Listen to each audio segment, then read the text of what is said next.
Today we are going to continue on with our notes. So if you haven't pulled up your notes from yesterday yet, go ahead and do that. We're not going to go straight into it, but we are going to do a fun, quick activity. We are going to be in groups of 4. I am going to have our virtual kids enter into these groups as well through group Google Meets. I am going to need each of you to assign yourself a job, all right? We will have a sender who is responsible for starting off our nice little communication. The sender is going to look at a picture, and they are going to tell our second person, who is an encoder, what the picture looks like by describing the shapes that makes the picture. I'll give you all an example in a second once I explain everything.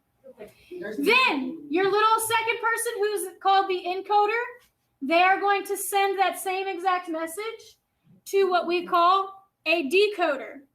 Do y'all remember this from yesterday in our model? Okay. That decoder is then going to come into the classroom and tell them the same exact message to the receiver, who is going to draw the picture. Okay? All of my virtual kids, you are all going to be receivers, so you all need to get a piece of paper and a pen out to be able to draw. Okay? Each group is going to have 2 receivers. We're going to have one virtual receiver and one in-person receiver. So whoever our decoder is, you need to tell the person who's physically here, and you also need to tell the person who's on the computer. Got it? Okay. So here's how this is going to work. One group is going to have 3 receivers, because I just had another virtual kid show up. Okay. Here's an example of what we're going to do. I will stare at a picture. Okay, I'm my sender. I see a picture of a turtle. Here's the rule, senders. You can't tell them it's a turtle.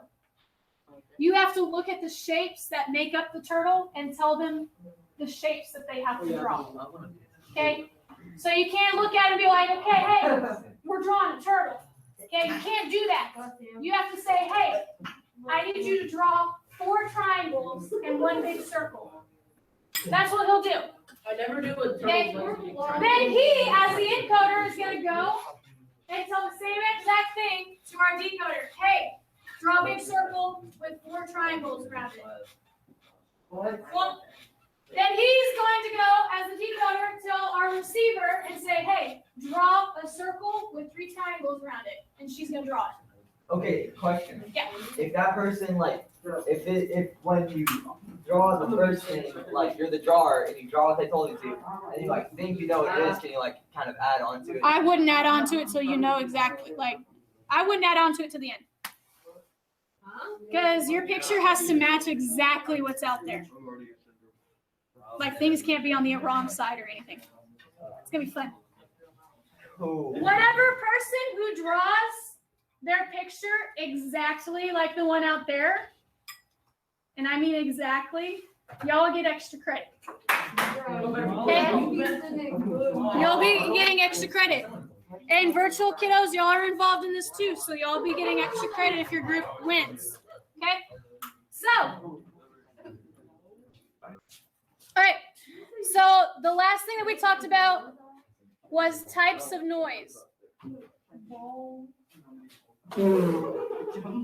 So, are y'all ready? Do y'all have your notes pulled up? No, I don't. Okay. I'm going to go ahead and talk about the first one, which is physical noise. Physical noise is exactly what you think of when you hear the word noise. All right? So physical noise is external, like a blender going off in the background. Or in our example, okay, all of the commotion that's going on out in the hallway, that is noise. Coming inside the classroom and multiple people talking at the same time, that is noise. Our virtual learners probably felt it a lot more because they're a little bit more sensitive to noise right now than we are, because they have the speakers right in their ears, and our computers are picking up everything. Okay? So physical noise is literal physical noise, what you hear, all the crazy things that's going on around us. Do y'all have that? No. Okay. I'll go back through these so you can catch up. Okay. The next one we're going to talk about is psychological noise. Psychological noise. It's what's in your head. So psychological noise is going to be that mental interference that prevents listening. Like daydreaming. Wait, what comes before the blue? Do I need to go see what's on that computer? No. Okay. Yes. Then you probably shouldn't have it up. You know, you can come look at it if you want to. No. No. Turn it This into- is get dark jokes. I'll throw it. So, No. when you are having like that inner voice talking to you, that is what's going to be psychological noise.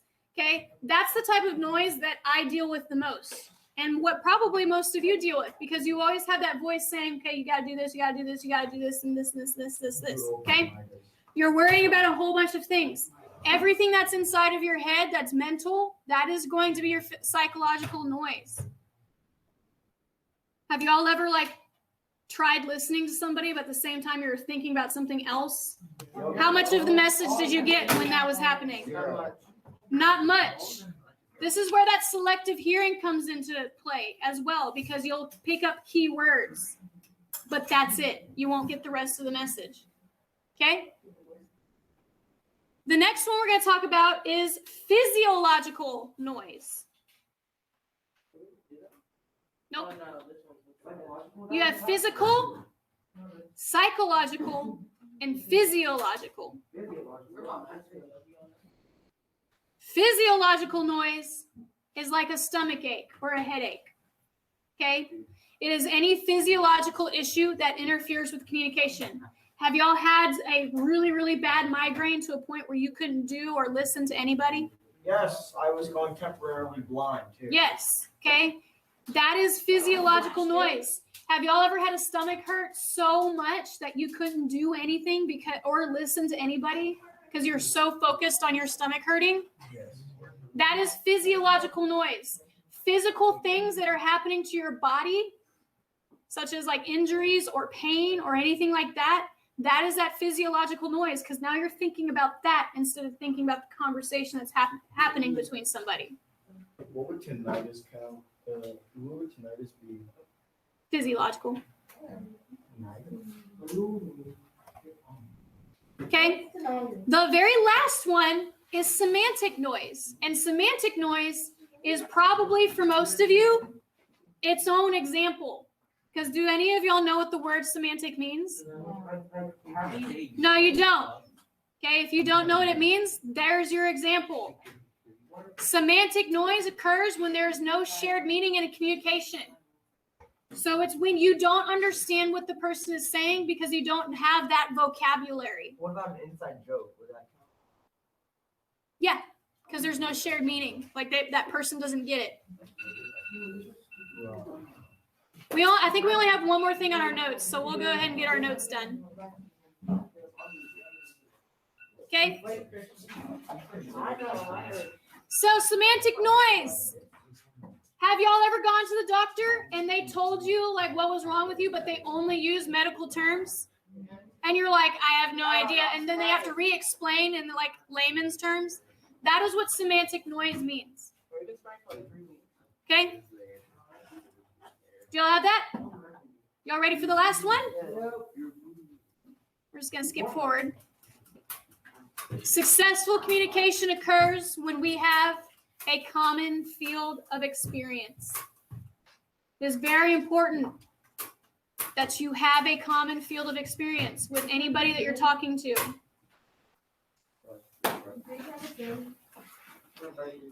Here's what y'all are going to do. You are going to turn this into Canvas right now.